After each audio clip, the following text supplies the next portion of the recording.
Congressman Scott, can you tell me a little bit about what the National Defense Authorization Act is and your role on the House Armed Services Committee? So the National Defense Authorization Act is a piece of legislation that authorizes all of the funding for our military. Everything from the pay raises for our men and women in uniform, to the civilian workforce, to the fights that we're in overseas.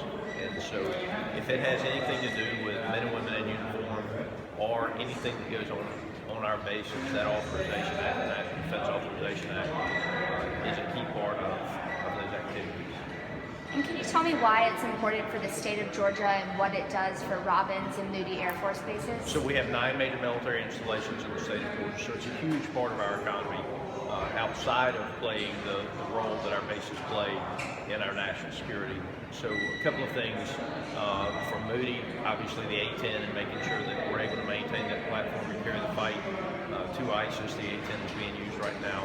That's been something we've worked to protect a long time. Fortunately, this year the President supported our position, so it was a little easier fight this year than it has been in the past. But for the last 6 years, we've had to fight to protect that A-10 weapon system, and we've won on that. So that's been a good win for us.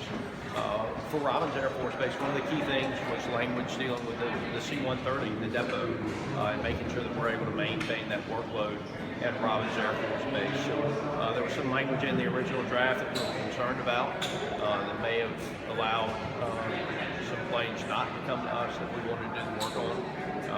We're fortunate that we were able to get that language changed. I think it's very much in favor of the depots and bringing more workload into the depot now.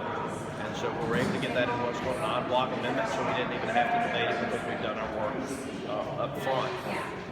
So that's good for Robins Air Force Base. The other thing that is good for Robins Air Force Base is what's happening with the JSTARS.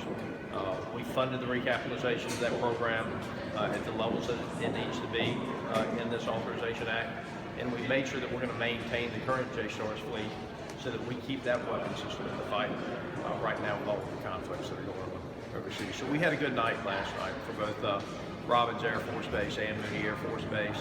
A couple of other things in there good for Georgia. Fort Gordon, obviously, an extremely important part of intel and our national security with regard to cyber warfare. So standing up a new, what we would call a COCOM for cyber warfare is going to happen, and I believe that'll be at Fort Gordon. Great. Good night for Georgia. Yes, thank you very much.